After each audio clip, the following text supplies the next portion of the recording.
Okay, so today we're going to learn a little bit about how to explain the compensation strategy that we've been learning about in class. So we'll start with a very simple one and then try to explain it using this ruler and how compensation and the difference actually works. So one of the questions we had today was 52 take away 28. Nice easy one.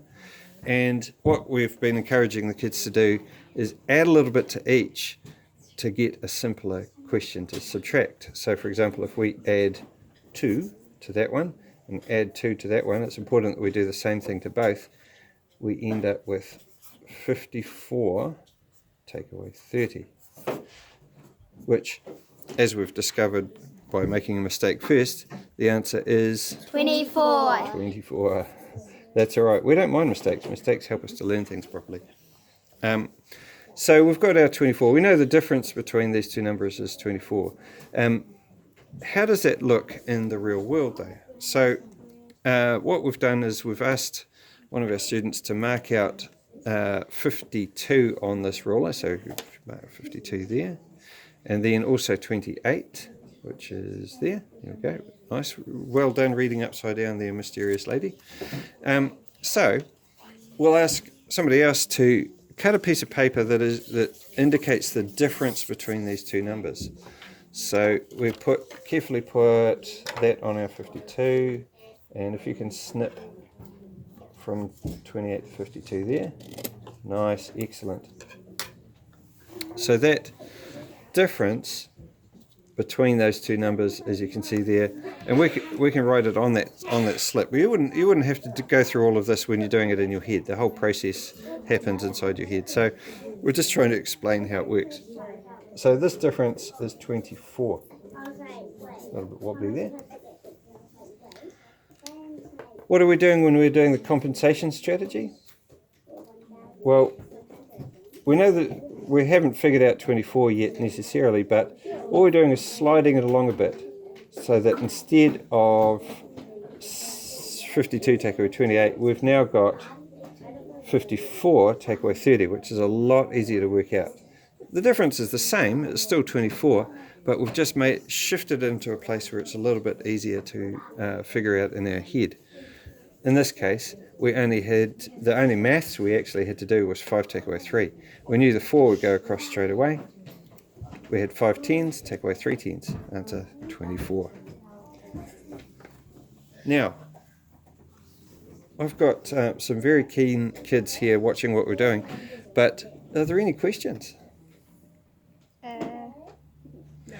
What would happen if the question was something like, we'll just pause this for a second and we'll come back with another piece of paper. So welcome back, everyone.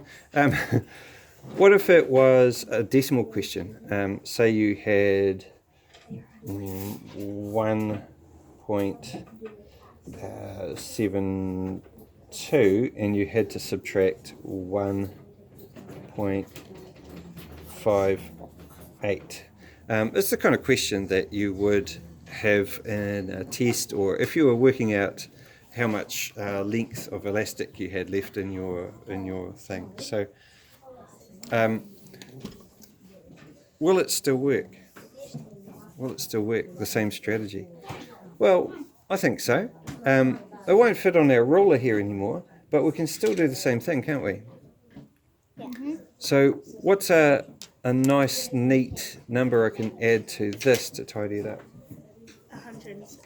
I could make it 1.6 or 1.60. It is 160 hundredths. Yeah. So we would say then that is 1.60 because we've added 0.02. But in practice, we'd just pop a 2 on there, wouldn't we? Right. Pop a 2 on, and then that becomes 1.74. So it looks trickier, but the process is still just as easy. Now, if I had really, because those ones cancel each other out because we're subtracting, right? Now, the maths is the same as 74 take away 60. Another 14. Yeah. Because you just need to take 7 from 6. That's and then right. Pop the 4 on. That is well said. That's perfectly said. Now, 14 isn't our total answer, is it? Because we've got to remember our place value.